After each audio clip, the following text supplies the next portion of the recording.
Good morning, everyone. I'm Jim Giacchetta, co-founder and CTO of VidOvation. I have my good friend Neil Matursky, sales and business manager for AVIWest USA. Very happy to have Neil here as a guest. How are you, Neil? I'm great. Staying cool in the summertime in Las Vegas. 113 today, but 113. Doing really well.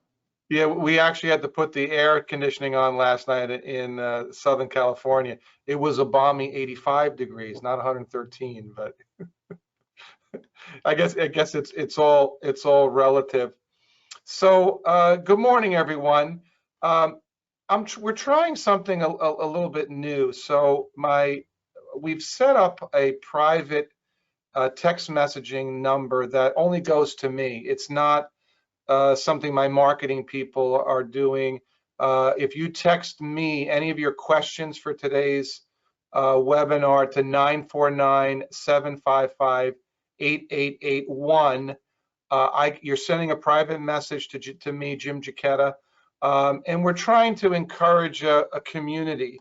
You know, any questions you might have, I'm going to periodically, once a month, offer something of value to people that communicate with me. If people have questions, also invitations to webinars like today. So we encourage you to use this new platform.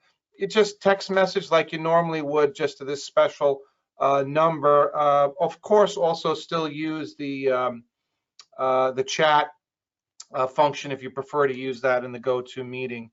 So today, Neil and I were going to talk about, what's changed in at-home production, or maybe even broader, what's changed in everyone's workflow. As a vendor, as a provider, there's less people in the office here at VidOvation. I would say 90% of the staff is working from home. We started using Slack to communicate with each other. Neil, I mean, you're in Las Vegas, so you're a little bit far from France. So has your work life changed much in these new times? Well, for me, it's an interesting perspective because I've worked from home for years, right, remotely. Just the nature of the position that I have. But it's been interesting to see that, as so many more people entered that world, there's certainly been changes. More cameras, more people have their cameras on. But yes, it's interesting. It's driven so many different businesses to do things differently. And obviously, one of the things to talk about today is, so much of that within, broadcast and live production, as well. And that combined with, hey, the technology is really weak. Hey, can we do this? Yes, we can. It started out when everything first shut down, where there was a lot of, hey, can we do this? What can we do? What can we do? And I really am sure that a lot of the, guys out there, and customers, that it was probably a environment where it, number one, showed what they already had and the capabilities they had, but they didn't always use them that way. And right. I had found that in the past that, they don't know what the head of CNN New York once said to me. It's like, yeah, that you guys have it in place before we know, you have what we need before we know we need it, and then when we need to go use it, it's there. And I think that this was really, an extreme example of that new world. Right. It just popped into my head. I've seen Mike Tyson a couple times on TV recently, and I remember one of his sayings was, you could have the best laid out plans, but when you get that first punch in the face, all plans go out the window. So the punch in the face to all of us was COVID and the lockdown, and our normal way of doing things all went out the window.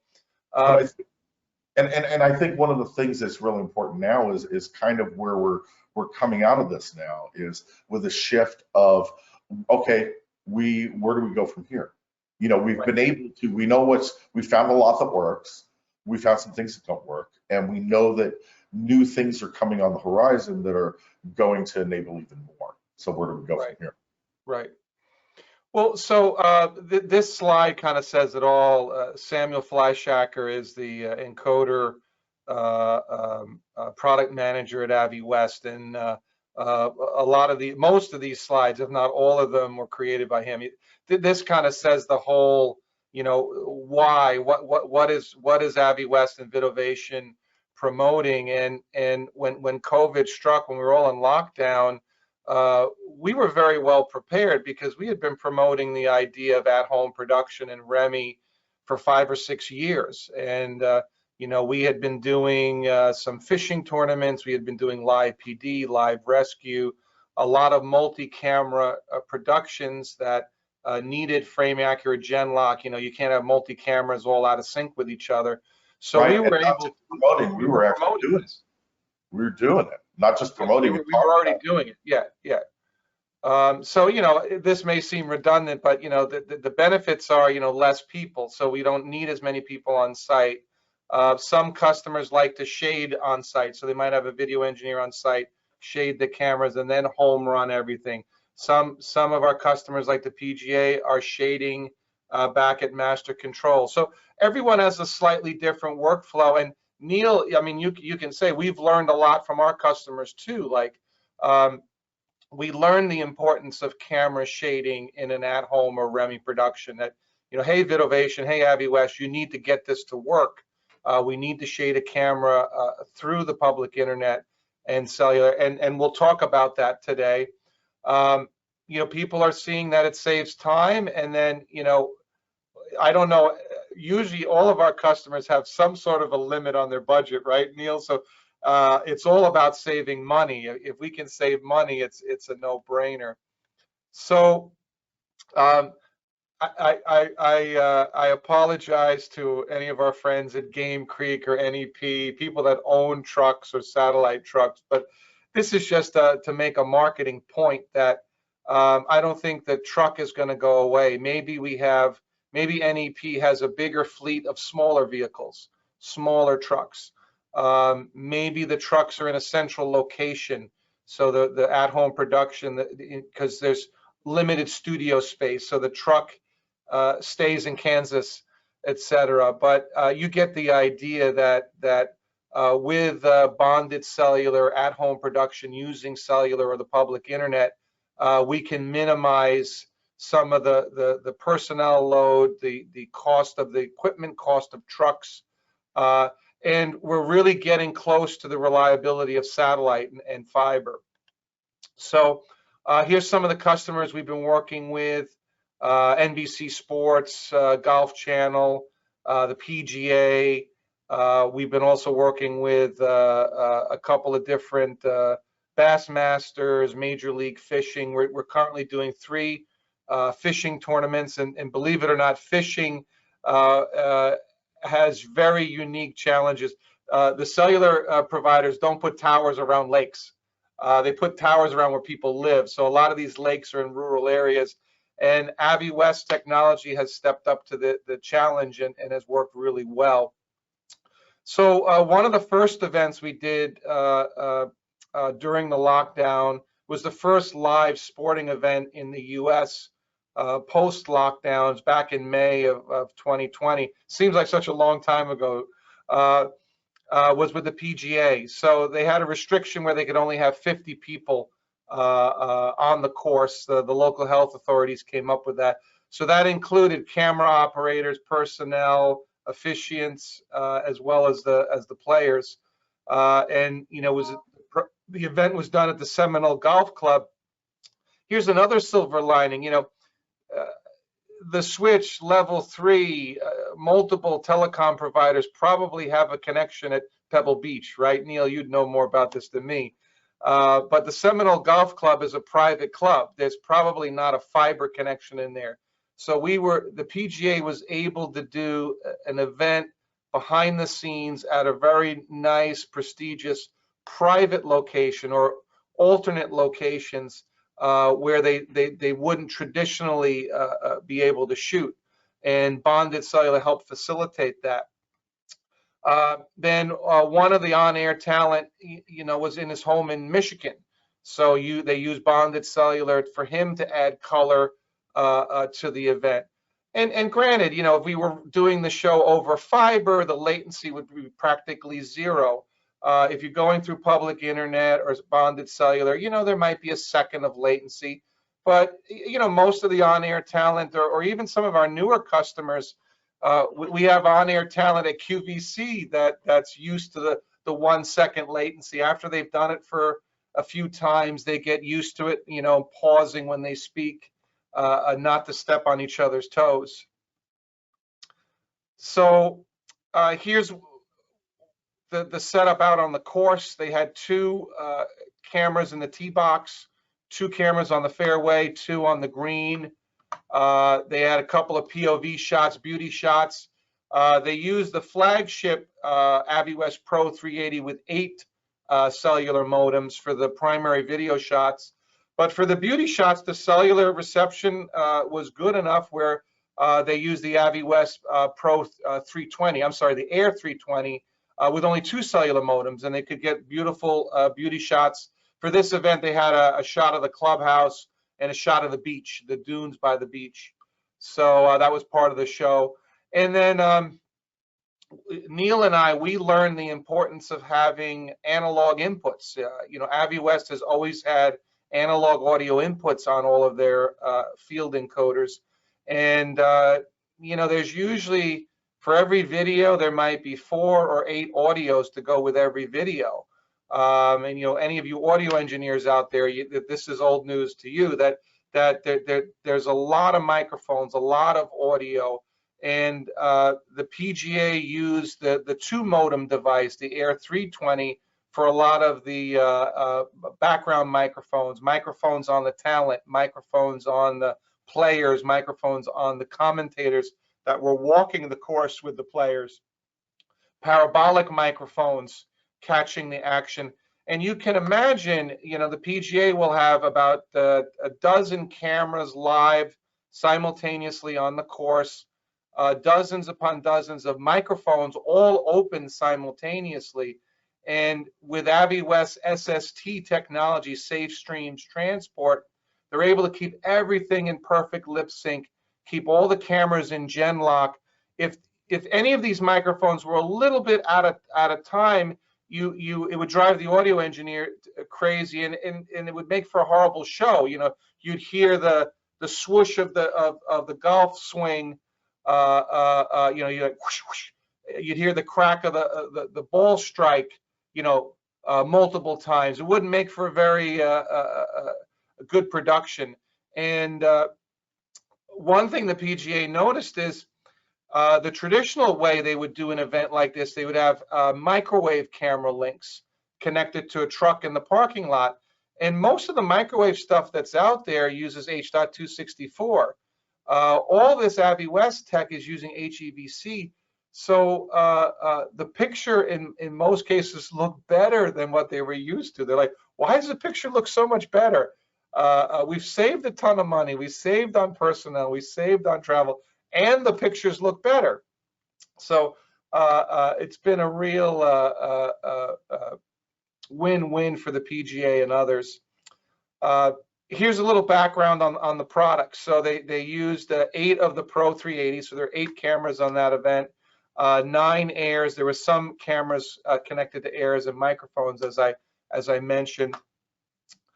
Here's a little overview of the product line. So Neil and I are planning more webinars. We'll post the schedule. We at the end, at the close, I have a slide that will show some of the topics we want to discuss. If you have any questions or topic suggestions, please text me at 949-755-8881. But you can see here at the top, the flagship, the Pro 380. It's got 8 cellular modems. It does 3G and 4G LTE. Then the Pro 365G, which will be launching soon, does 3G, 4G, and 5G. It has 6 modems. We couldn't fit 8 modems into the packaging. I guess the 5G modems are a little bigger. And then we have the Pro 340. We don't really sell the 340 in the US. Maybe now that we have 3 cellular carriers instead of 4, maybe the 340 might make sense. And then we have the smaller unit, the belt mount, the smaller compact, the Air series, and that's available in 3G, 4G, and 5G. And it's available, the 200 series is H.264, and the 300 series is HEVC. So if you have a little bit more of a budget conscious show, you could go with the Air 200 or the 220 to save a little bit on the cost. But if you want that really great HEVC AVIWest quality, go with the 300 or 320 Air units.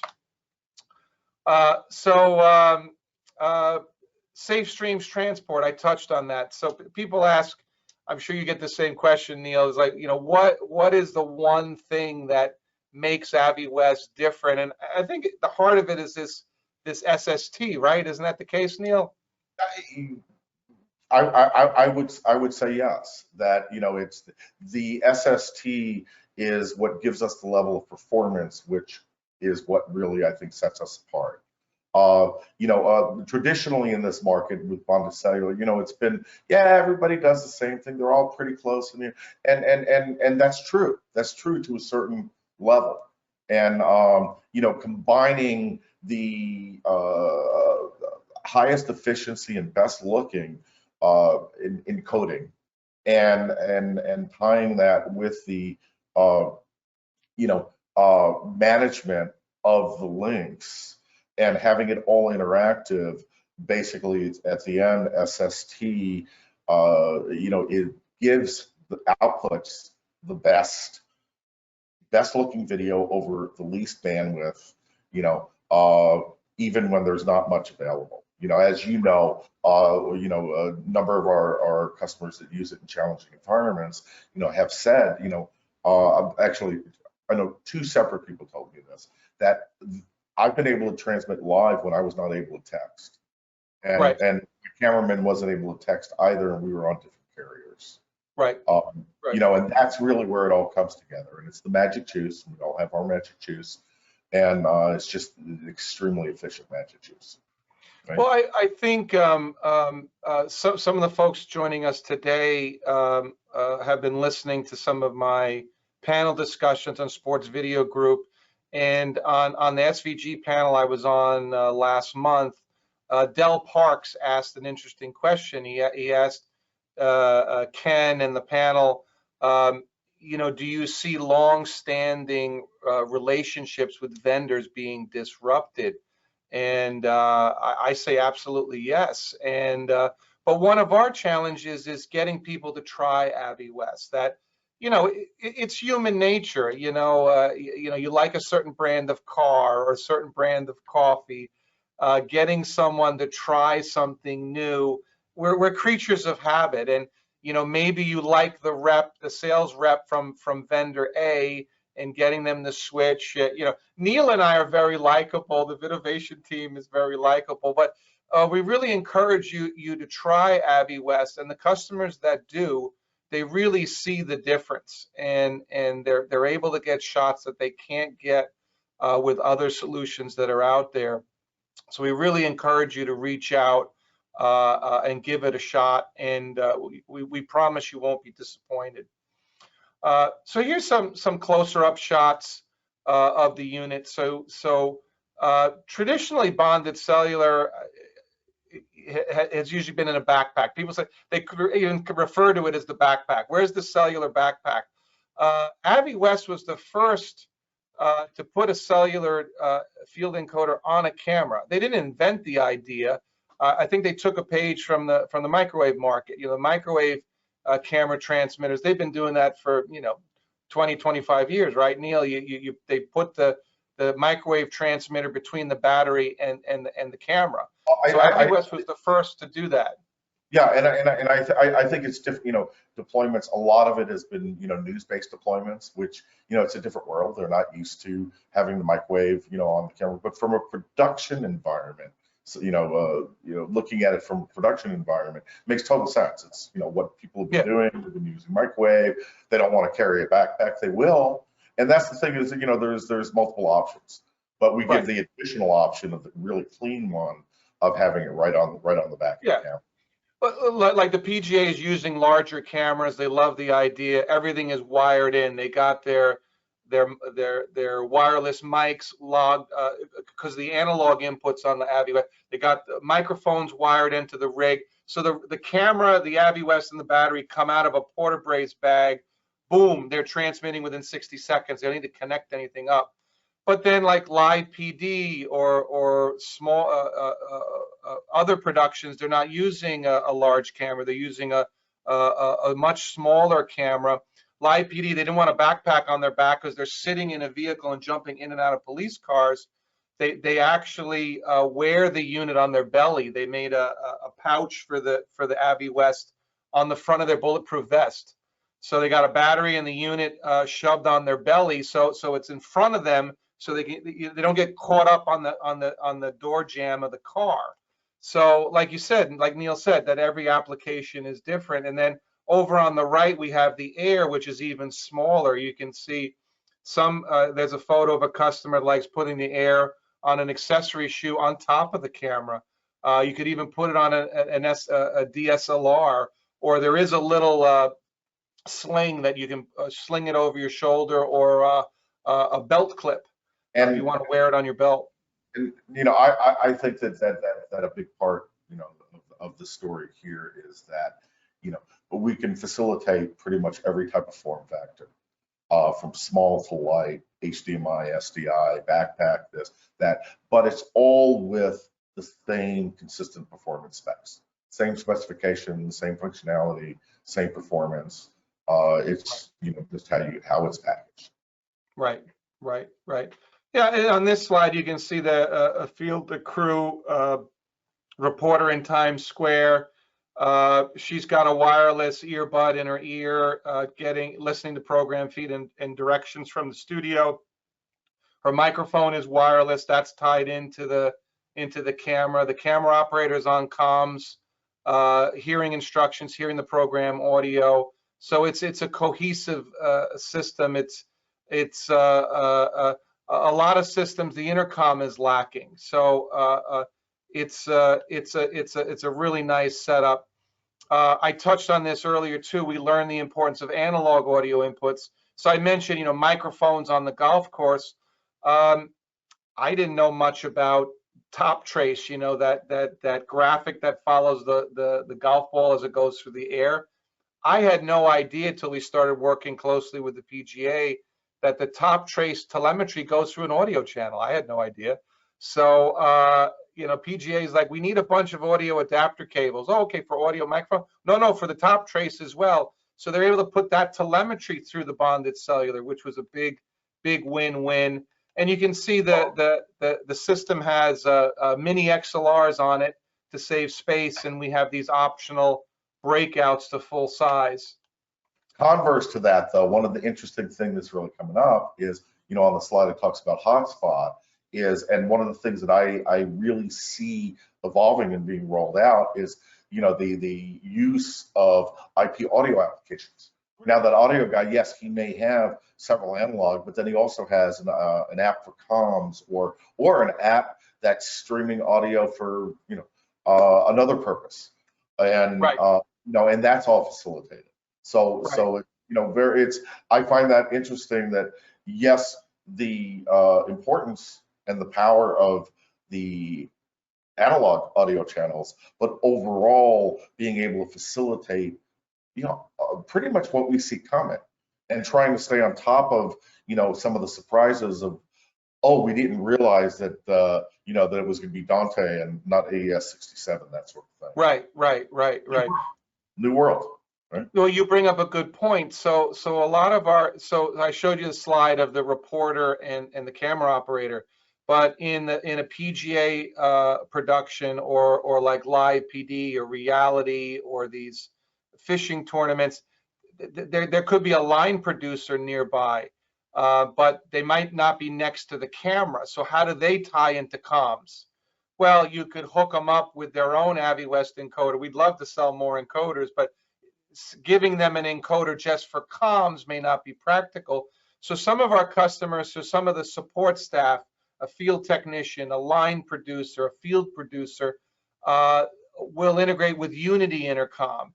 But the problem with Unity, that you use your cell phone for it, but there's a single cellular connection in here. So the cell phone, if it's near one of the AviWest units, can jump onto a bonded cellular Wi-Fi connection or hotspot connection. So now you have redundant connection on your intercom. So if you're in a T-Mobile dead spot and the line producer has a T-Mobile phone, not to pick on T-Mobile, but just in this example, the Wi-Fi connection to the AviWest unit nearby will allow him or her to stay connected with comms, and this data bridge, data pipe, and hotspot capability has been very important for that kind of stuff. Or for some customers were using Zoom as the back channel, but now we have the return video, so we don't need to have Zoom. But there could be other needs for Zoom or an internet connection on site, and this data bridge capabilities facilitates that. So another production we did, we've done several events with Turner Sports. We've done the Ryder Cup. We've done some soccer tournaments. Workflow was a little different.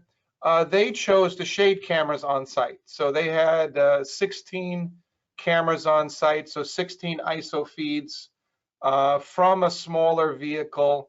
They had a video engineer shading those 16 cameras on site. Then they were sending the ISO feeds back to Atlanta and then switched the show live in Atlanta. So every workflow was slightly different. And Turner went with the rack mount version of the AviWest technology. So they went with the HE4000. It's a 4-channel device. AviWest has a Pro 4 and a Rack 4 series coming out, which will do one UHD 4K or 4 HDs, either portable, backpack, or camera mounted, or rack mountable. Rack 4, ergo, it's a rack mounted version, right, Neil? So this was an interesting event, and again, the PGA was really amazed at the video quality. Our customers are learning not all HEVC codecs are the same. That the AviWest chipset, the AviWest codec, and the SST combined gives you reliability, but amazing looking pictures and a very efficient. It doesn't require a lot of, if we had a 100 meg stream, oh sure, it's easy to do a great picture at 100 meg, but pictures at 2, 3, 5 megabits per second look amazing with AviWest HEVC codec. Then we touched on some of these live reality shows. So we're hoping Live PD comes back. The police departments are not the most appreciated people right now at the moment. Unfortunately, a few bad apples in the community are tainting the good officers that are out there.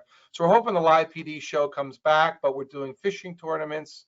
They brought back live rescue with rescue with firefighters, but it's a very challenging environment, and the SST helped facilitate. I like to say AviWest made shows like Live PD possible.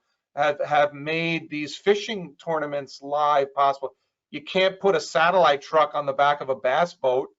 You can't have a satellite truck following a police car while maintaining lock on a satellite. I mean, it's wouldn't be practical. So customers come to Neil and I and the VidOvation and the AviWest teams every day with new crazy ideas. Hey, I got this idea for a crazy show in the middle of nowhere. Well, as long as there's cellular nearby, we can make the show happen. So again, you can see the importance of having, frame accurate gen lock, keeping that lip sync. With Live PD, when there's a major event, several police cars can converge. There could be anywhere from 4 to 8 cameras in close proximity, dozens of microphones in close proximity. So you can see lower left, this camera operator, he preferred wearing the backpack kind of backwards. He's got it over his shoulder, wearing it on his belly, so he can get in and out of a police vehicle. You see the guy top right, he's got the bulletproof vest. I think he's got the Avi West in the pocket on the front of his bulletproof vest. And you can see they're using much smaller cameras, so there was no way to mount the Avi West on the camera. This is the full-size Pro unit in there with the 8 cellular modems. The show wouldn't have been possible without Avi West technology. And the producers of Live PD, Big Fish Entertainment, their management was brilliant. They said, what is a live reality show very much like? They said it's like sports. So they hired I think it's Johnny Gonzalez, his ex-NBC director. Their TD is a sports guy. All their producers are ex-sports people. Larry Barbatsoulis, I think he was with CBS Sports for years. Sorry, Larry, if it wasn't CBS, but they brought all these sports professionals in, and basically the whole show is pushed from an EVS replay system. So they dump all the live video into an EVS. You can see here top left, line producers are watching the content as it comes in live and putting metadata. You know, G if there's a gun, D if there's drugs in the scene. Yeah, so everything is coded. Then another producer, an executive producer, then is taking another pass at it, looking at the metadata and finding segments and clips, and then they play it back live in front of the director. And the director goes, so they'll be like, okay, Johnny, we got a package for you out of Tulsa, 3, 2, 1, rolling. And now the 4 or 5 cameras are being played back in front of the director and the TD, and they go, take 1, take 2, and they're directing it like it's live, but it's already a few minutes old. So very ingenious, the workflow that they came up with to do a show like this. So we learn a lot from our customers. You know, we provide the tech to facilitate the transmission, but they're the real geniuses. So this slide just kind of shows you. I think Neil and I touched on this a little bit. The Pro 3 can do 264 and HEVC. StreamHub has the ability to transcode. So why would we need 264? Well, some of the competing systems, you have to transmit at 264 because their receiver can't transcode. And why is that a problem? If you go into Facebook or YouTube, most of the social media platforms still don't support HEVC yet. So you have to give them 264, or they'll take 264, but they won't want variable bitrate 264. You know, so Facebook, I don't remember the exact parameters, but you know, Facebook might want a constant bitrate 264, ideally 4 megabits per second. So we would transmit HEVC to master control, transcode to the format that Facebook wants, then I have a second transcode engine with the parameters for YouTube, and so on and so forth. I think we can have what, up to 8 or 16 transcode instances, right, Neil? It depends. It depends on the power of the StreamHub transceiver. But yes, you know, to your point, it's not a receiver, it's a transceiver, and we can accept, you know, pretty much, you know, not just our own IP transmissions of different, you know, codecs. We can accept others as well, SRT, right. and we can distribute to them.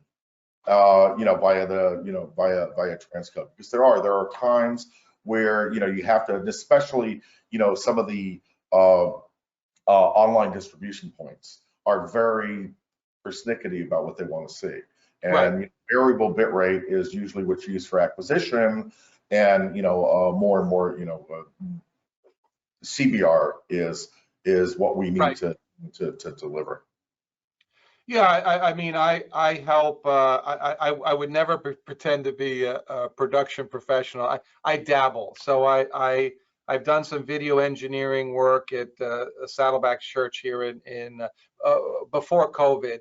The in-house production was shut down at Saddleback, so they went all online, went virtual. We helped them facilitate some of the virtual stuff at Saddleback.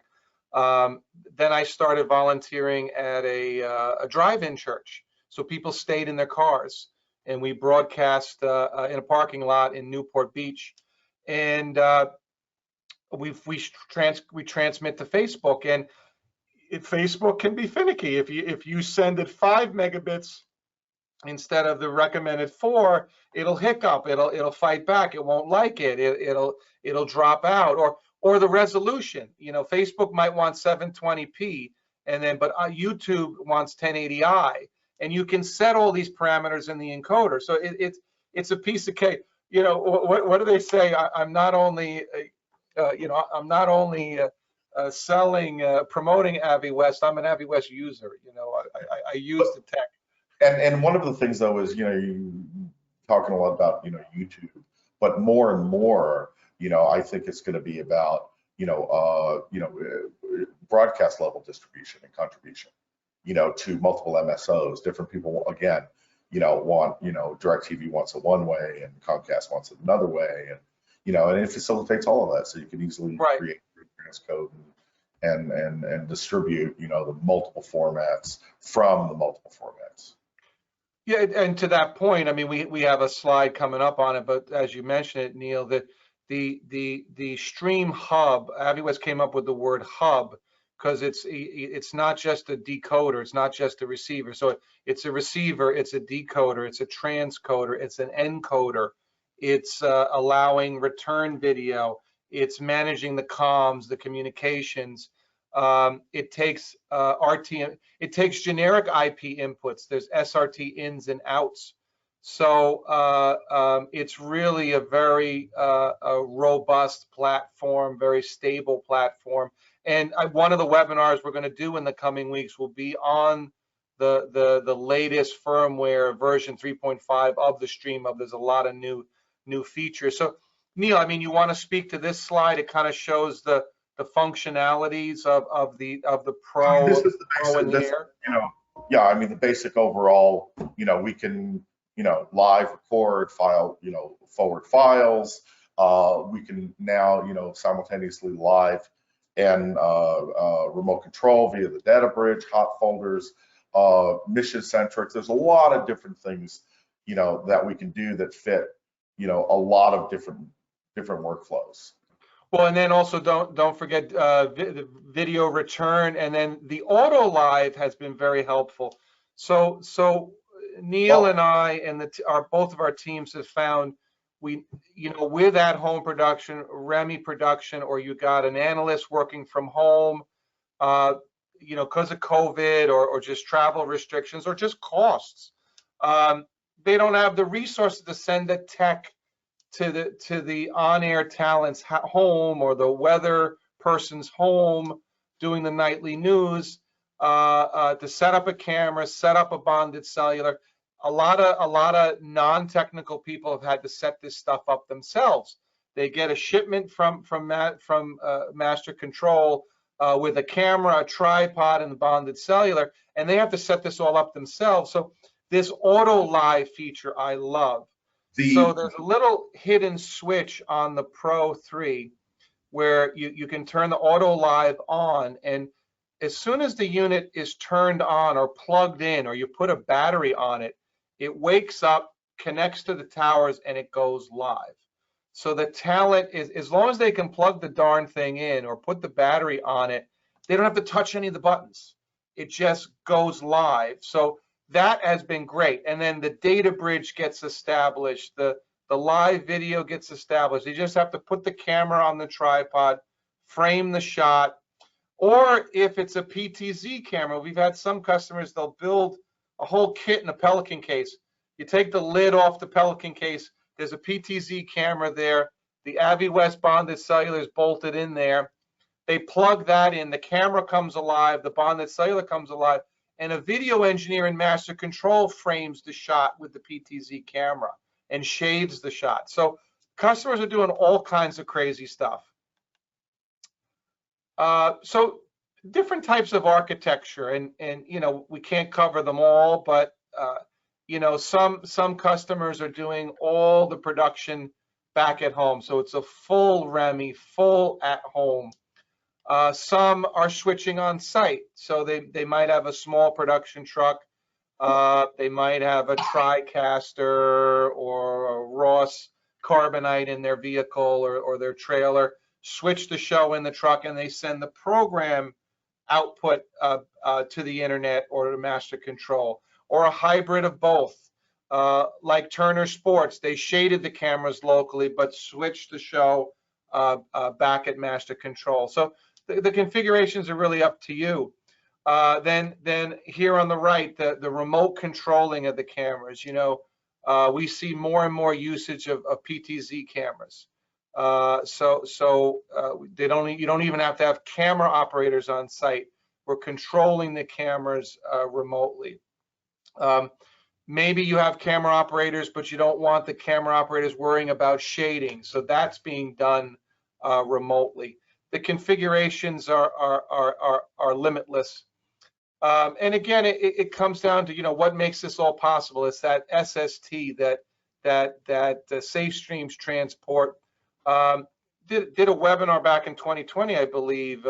Samuel Fleischacker and I did one on SST. But so what is it? It's bonding. It's aggregating all the connections. So like the flagship Pro 380, you have 8 cellular modems, but you also have 2 LAN connections and Wi-Fi. You actually have up to 11 connections. So it aggregates all those connections together, all those small pipes into one bigger pipe. It's doing ARQ packet retransmission. It's doing forward error correction, data balancing, with the bonding of the connections together. And then you can even prioritize. So if you have 2 LAN connections that are lower cost or maybe free, 2 internet connections, you can set those to high priority and then set the cellular to low priority. We don't recommend you turn it off, because if the LAN connection takes a hit, you won't have time to turn it back on. So you set the cellular to low, so it's connected, it's on standby, it's using a little bit of data. Then if the LAN, we'll do this test with customers. They'll say unplug the LAN or unplug both LANs, and the unit won't even drop any packets. You'll see the cellular slowly pick up the bandwidth that the LAN connection dropped. It really works amazingly well. This is just another slide, showing the topology. This is an interesting schematic. So it kind of shows you the signal flow or the interconnections. So the data bridge function opens up an interconnection between the field and master control. You can even have assets in the field on the same subnet as assets in the studio. So a PTZ camera, as far as your video controller is concerned, or your CCU or your PTZ controller is concerned in the studio, the camera looks like it's local. But one of the things we learned, Neil and I and the team has learned, is that some camera controllers, some shading devices, some PTZ systems don't like any latency. They're meant to be on the same network with 2, 3, 5 milliseconds, 10 milliseconds of latency. You can see in good conditions or typical conditions, the round trip latency on cellular is usually 40 to 60 milliseconds. So some controllers time out. That's too long for them. So we've partnered with a provider, CyanView, and they have different devices. They make a nice RCP. They make these RIO and CIO.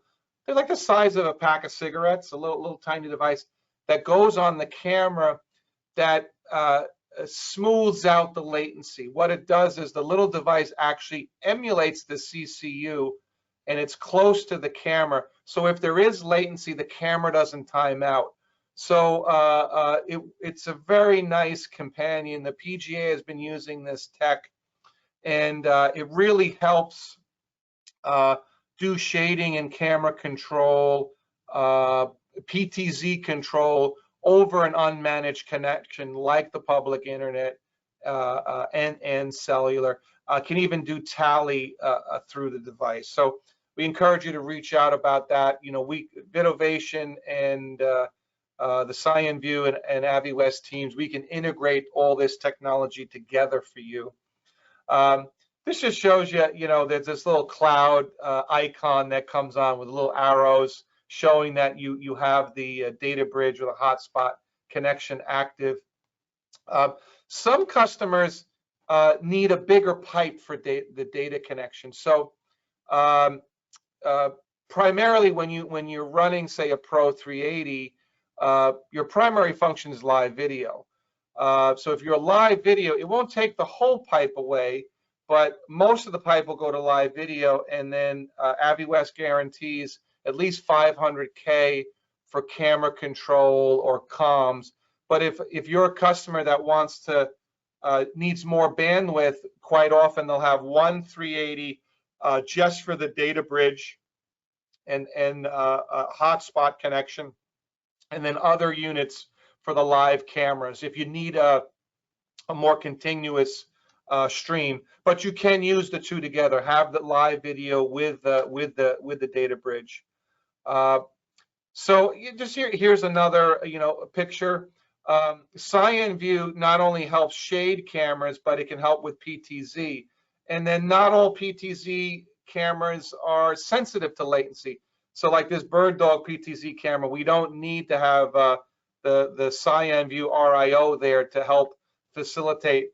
The RIO will convert from serial to IP, but also helps to smooth out the latency issues. So you know, let us know what kind of cameras you're using. Tell us about your workflow. You know, text us at 949-755-8881 with any of your questions. We'd love to learn more about your workflow, learn about some of your challenges, and hopefully we can help you solve some of those challenges. Oh, what did I do? I killed the presentation. Uh-oh. Wait a minute. What did I do? What did I do?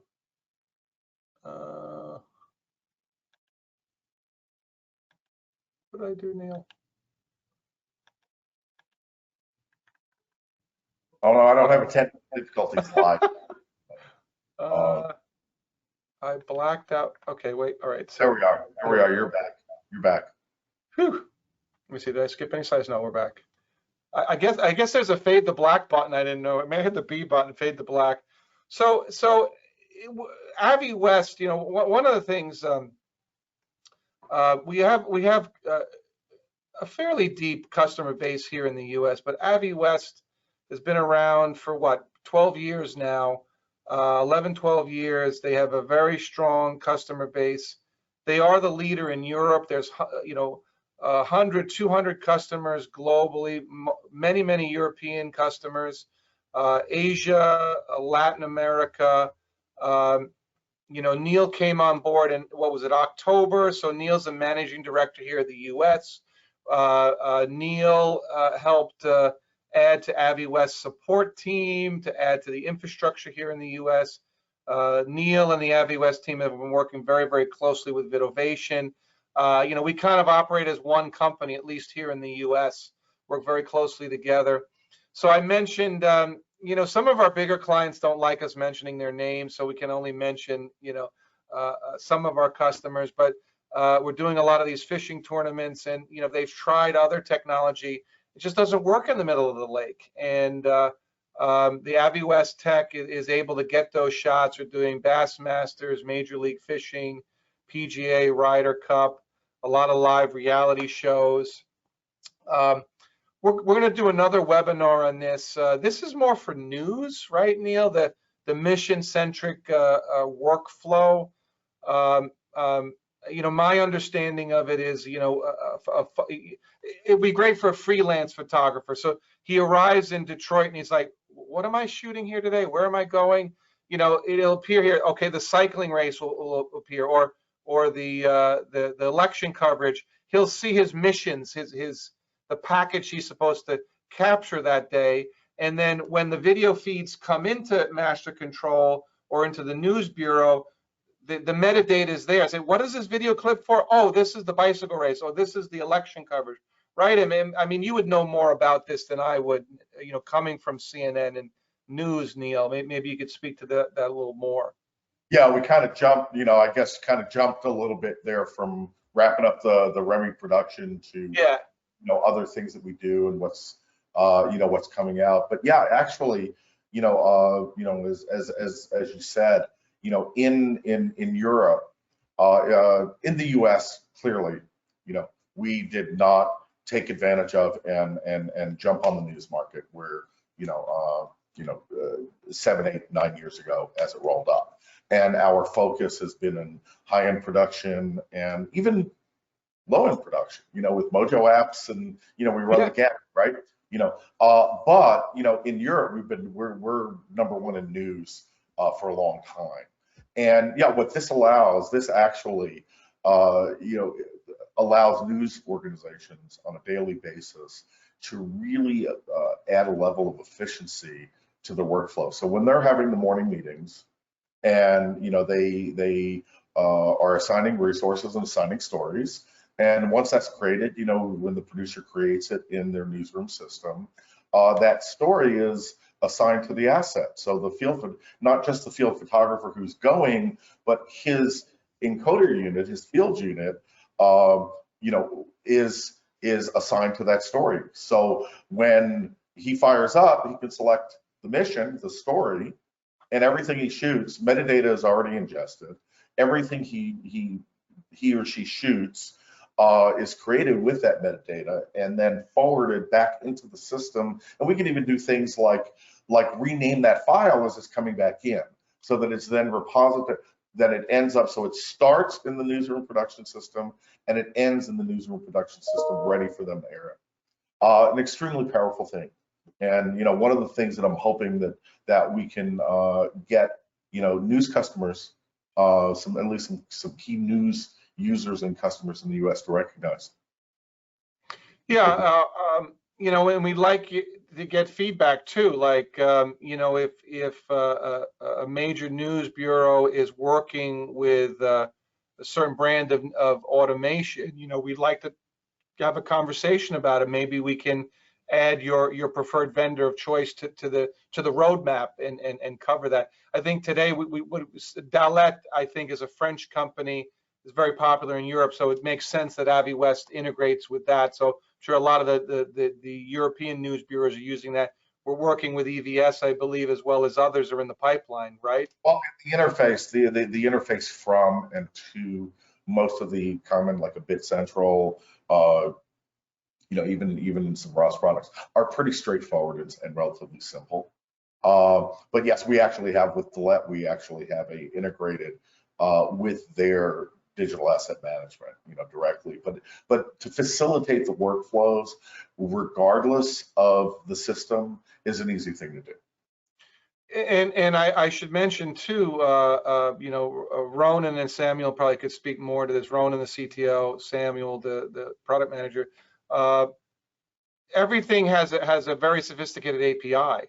So some customers have programmers on staff, and they can integrate with any system, any workflow systems that they have.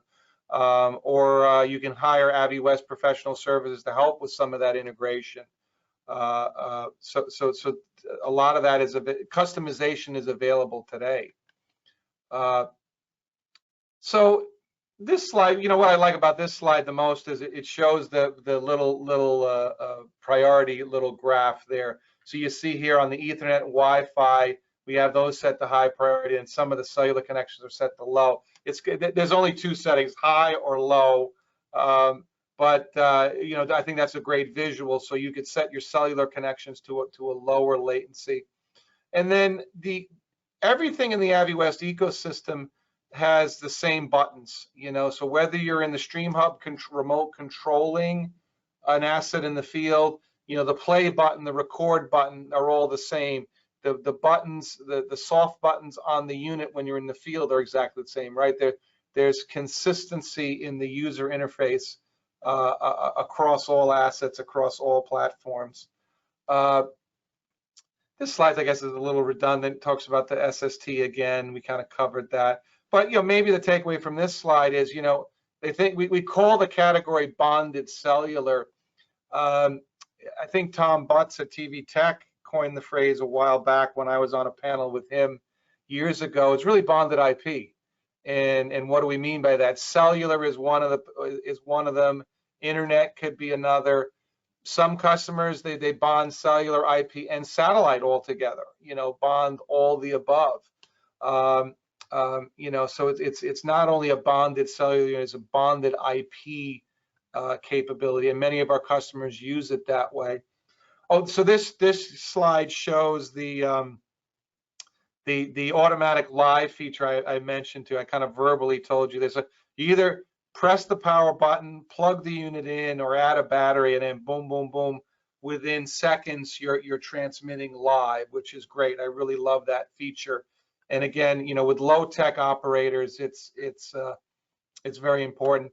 So here's another slide showing the, so maybe your primary feed is the satellite, and then the cellular is backup. So you got high priority, low priority. However you want to use it is up to you. Return video is really cool that you can have multiple return videos. So maybe one crew needs to see the program feed. Another crew wants to see an ISO feed of their own shot. They just want to see, confidence. Is my shot reaching master control? I'd like to see my shot. Or there might be two feeds. One is program, and then I should mention, we keep forgetting, Neil, the multi-viewer function. You could have a multi-viewer feed on a second return feed. I mean, I guess you could have virtually an unlimited number of return feeds, or probably limited to 16, probably, right? Because you have 16 inputs. But right, Neil, that I think QVC was doing a multi-view return of all the camera feeds, and then a second feed with program. So they had confidence. They could see all the cameras were reaching master control, and then they had the program feed to help cue the talent, right?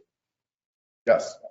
Yeah, I mean, there's a lot of different, ways to apply it with the, any input can be used as a return source, to feed it. So you could, have multiple return inputs, or just utilize the incoming sources themselves.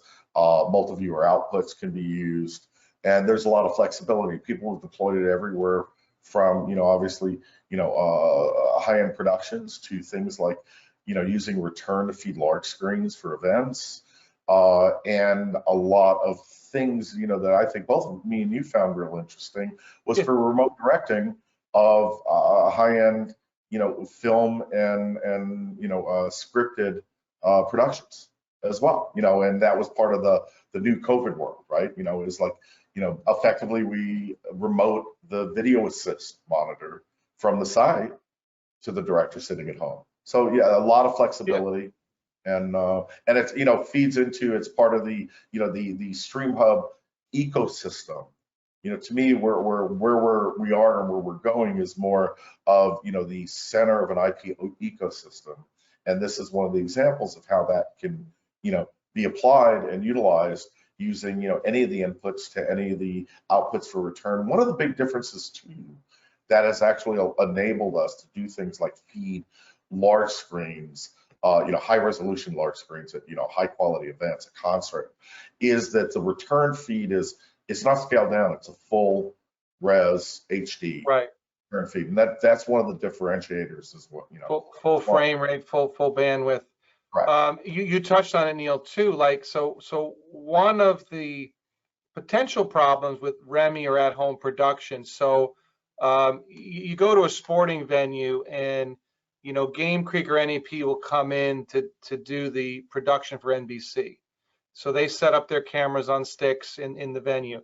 Then there's the in-house production, set up cameras right next to the broadcast cameras for the in-house replay and color.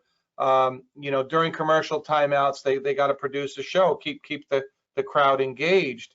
Well, if there is no in-house crew or in-house production, so take like high school football. We've done some projects for high school football with some major broadcasters. You know, in the South, Friday Night Lights, football on Friday nights is more important than the NFL, depending upon where you live, right? So if the truck was on site, when the truck was on site, the replay feed for the fans in the stadium came from the truck. Now the truck is gone. We're producing the show in another location, hundreds of miles away, thousands of miles away. How do we put replay up on the screen in the venue? The return video is used for that. So that's proven very important. Over here on the right, you know, we show a rack two rack AviWest rack 200s feeding the return feed. Many of our customers who already have an IP feed or already have the program feed in IP format can go to an AviWest input on the Stream Hub as either SRT, RTMP, HLS, whatever format they might have, and use that as the return. And you don't have to have an encoder, an AviWest encoder to do that. So so Neil mentioned the remote directing. So you know, so these are productions that are not live. So they'll be shooting with cinema cameras. They'll have an AviWest Pro on the camera. So for video assist, so those so while they're filming, the live video comes to a Stream Hub. The director can look at each camera or a multi-view of each camera from home.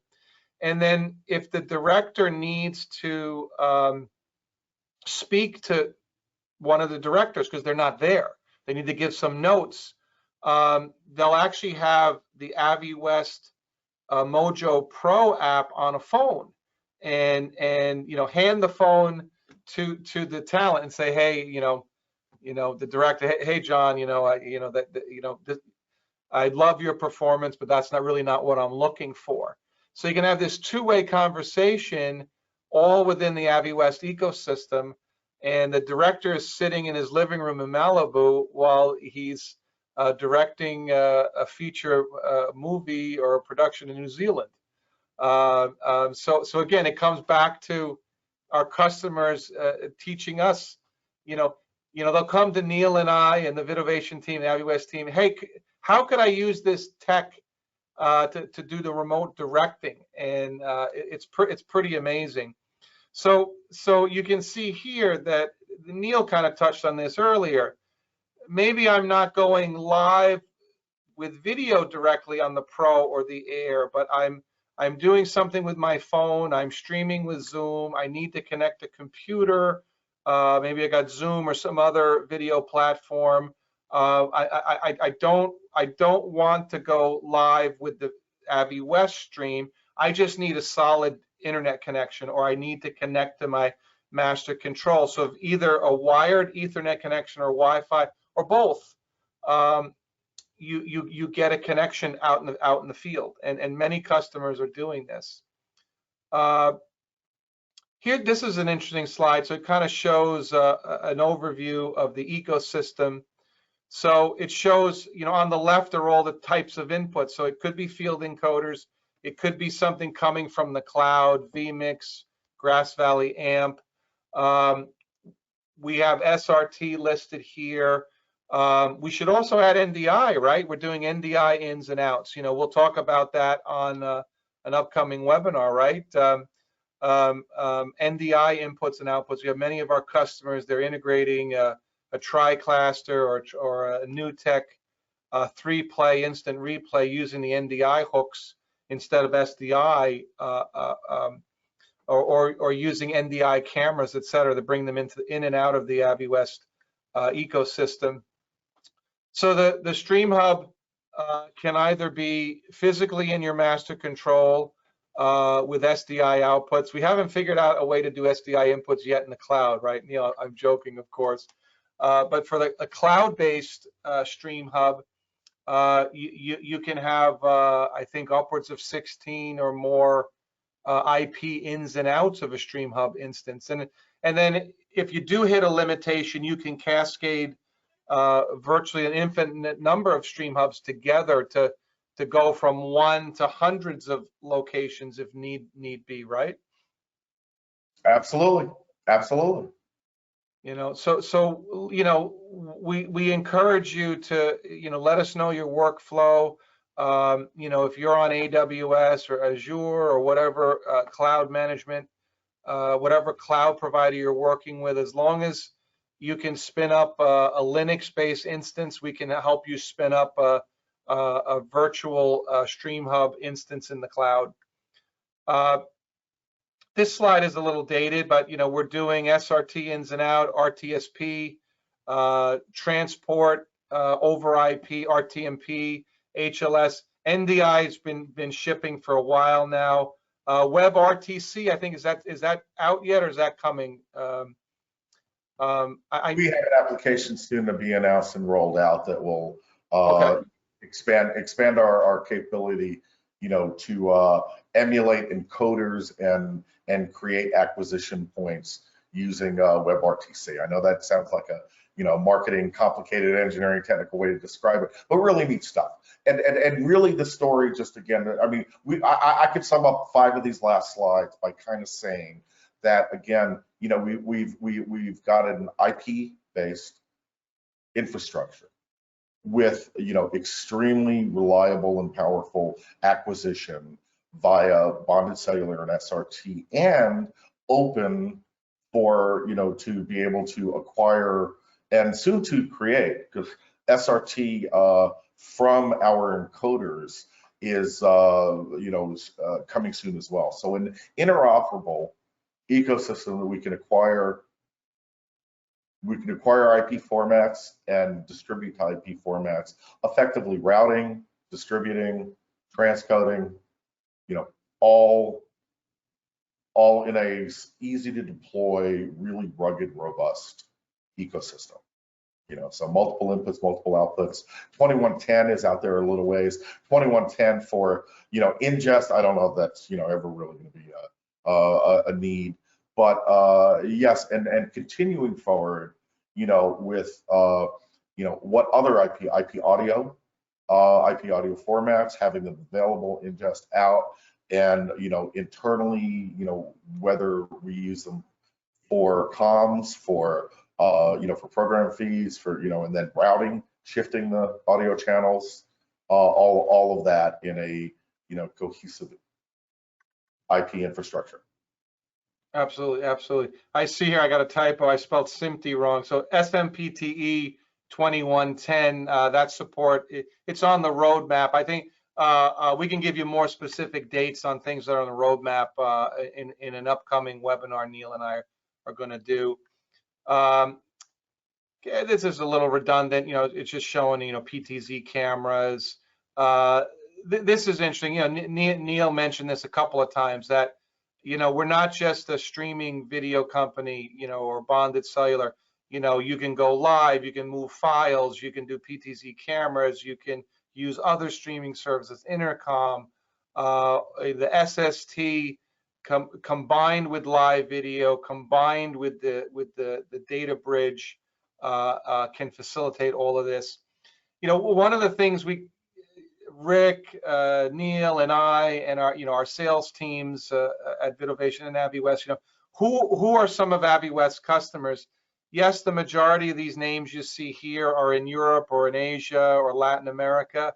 We're growing in the U.S., but Neil and I are not going to bore you and read these to you, but there's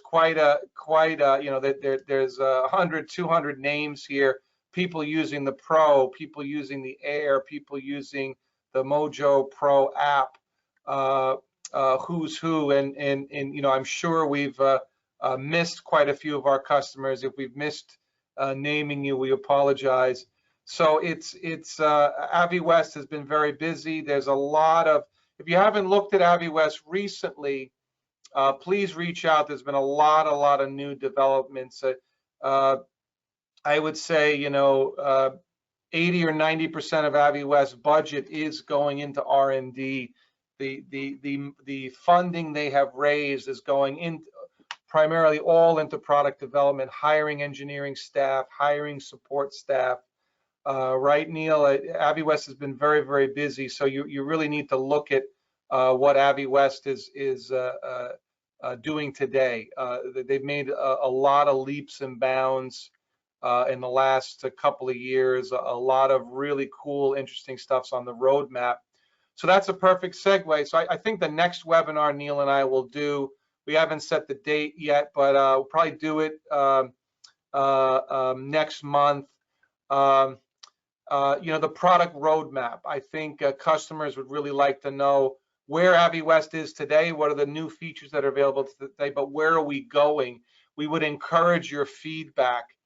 If you want to stay in touch with me or VidOvation and be reminded of webinars, ask me questions, receive an ebook on at-home production, text me at 949-755-8881. We'll talk about new developments in the flagship Pro 3 series, the Air, the Rack. We'll talk about the Mojo Pro app for both iOS and Android.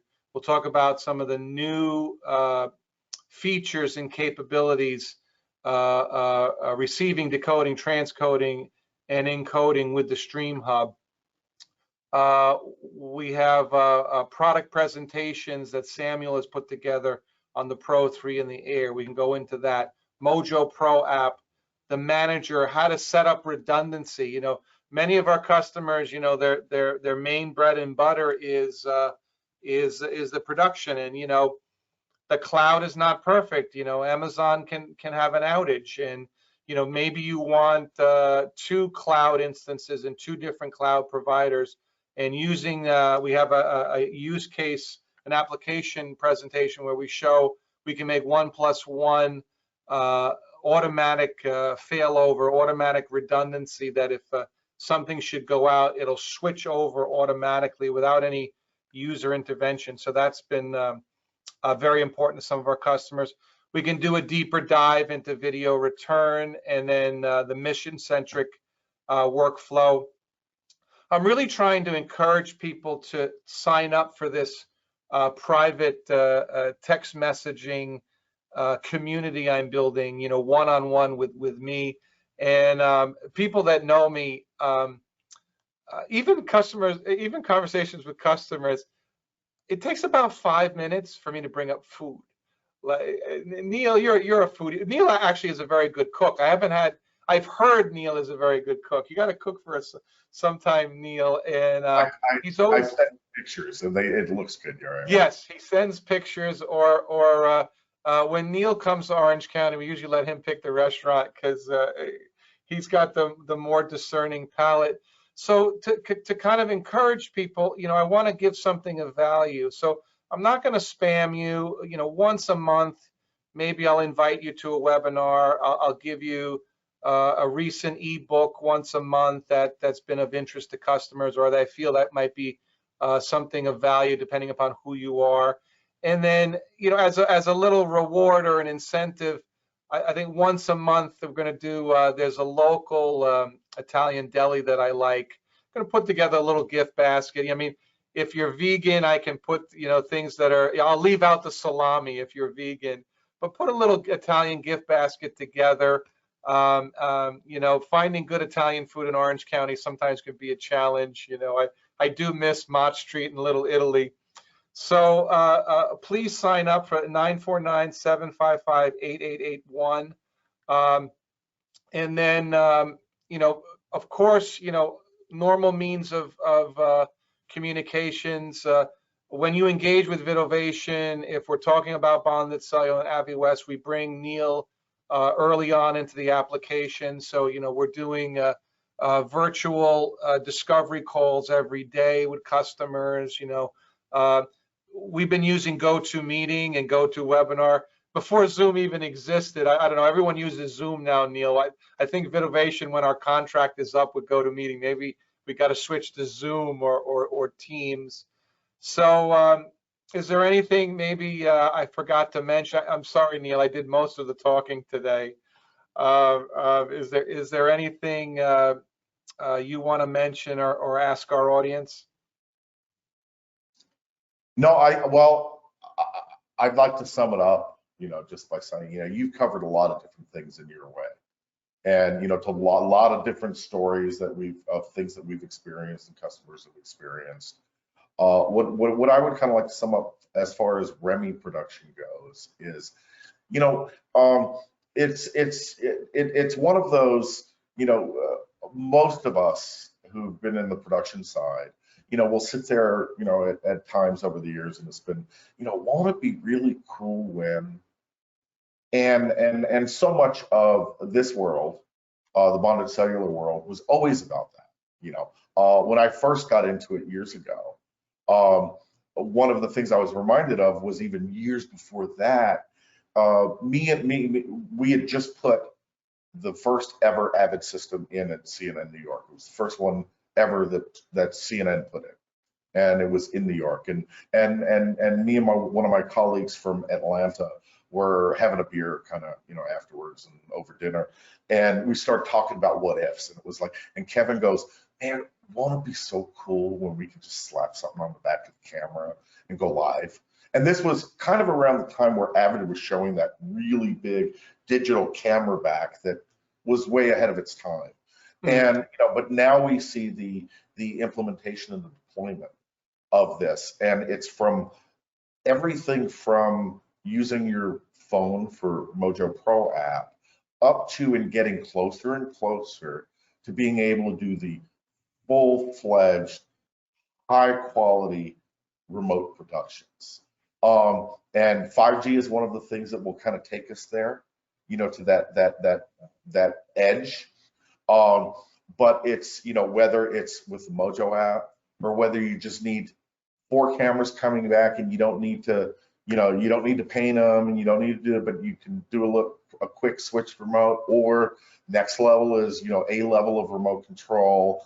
And then 5G and lower latencies will open up soon the higher levels of remote control, where, it's one thing, for an operator to remotely set, pretty much a static shot or a bunch of static shots around the country even, as compared to trying to run video for a football game on what we used to call holy roller days, where the clouds are rolling in and out, and you need instantaneous. And, that's the more challenging end, but the more, we're able to do more and more and more and overcome the more challenging environments with the technology that's available and soon coming. We're certainly on the upside of the hockey stick, and I think it's exciting times. Yeah, no, absolutely. Yeah, and then, we'd love to hear about some of the successes, some of the challenges customers have faced, and inventing new applications for the technology. We really want to have a dialogue and figure out solutions to some of the challenges that still exist.